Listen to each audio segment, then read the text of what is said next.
Nah, Ya. Ustaz, terakhir Ustaz, ada banyak ya, mungkin teman-teman juga pasti sering tuh dapetin baca,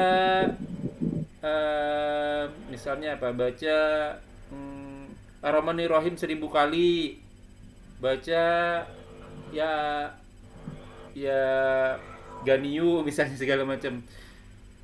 Kalau buat dia sendiri mungkin boleh kali Ustaz, tapi kalau buat orang lain kan perlu dalil Ustaz. Benar nggak sih begitu Ustaz?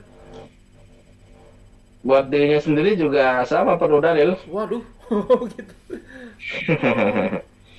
Jadi kalau misalkan satu amalan itu dia lakukan, dia harus dibangun di atas dalil. Kenapa dia lakukan Masya itu? Allah. Oh, Karena gitu. Wala taqfu ma laysa laka bihi ilm, inna sam'a wal basara wal fuad kullu ulaika kana anhu mas'ula. Jadi kata Allah, jangan kamu lakukan apapun.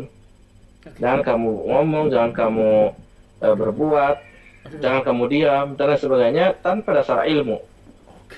Karena pendengaran, penglihatan, dan hati nurani itu aduh, akan dimintai diminta tanggung tanggung jawab oleh jawab. Allah Subhanahu wa taala. Oke. Ya kan? Itu kata Allah Subhanahu wa taala. Jadi harus pakai ilmu. Jadi kita baca anu tuh apa ilmunya dari mana? Ya kan? Hmm.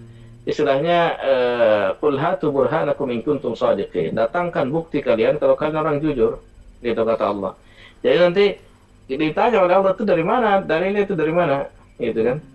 Ah, seperti itu. Itu agama kita. Jadi tidak berbuat, tidak berkata dan sebagainya tanpa dasar ilmu. Makanya Imam Bukhari itu menulis al-ilmu qabla al-qawli wal amal. Ilmu itu sebelum berkata dan berbuat. Aduh. Aduh. Jadi ilmu dulu harus ada dalilnya dulu. Apa yang kita lakukan harus ada dalilnya dari ibadah itu.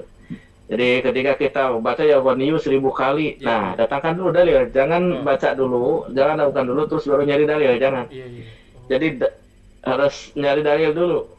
Ya kan, baru kemudian dapat dalilnya ada, baru kita amalkan. Nah itu harusnya begitu. Belum banyak Ya, banyak. Nah, terus kalau misalnya kan kita sering zikir tuh Ustaz tuh. Kecuali nggak ditentuin ya kali ya Ustaz ya. Kita ya zikir kalau nggak aja. ditentukan jumlahnya, nggak ditentukan harinya, nggak ditentukan tempatnya, sifatnya mutlak berarti tidak muqayyad, tidak terikat dengan sesuatu. Maka silakan itu mau goniyu sebanyak-banyaknya, nggak harus 1000, nggak harus 2000, 10.000 pun lebih dari itu silakan. Yang penting tidak ditetapkan berapa berapanya. Masya Allah. Gitu.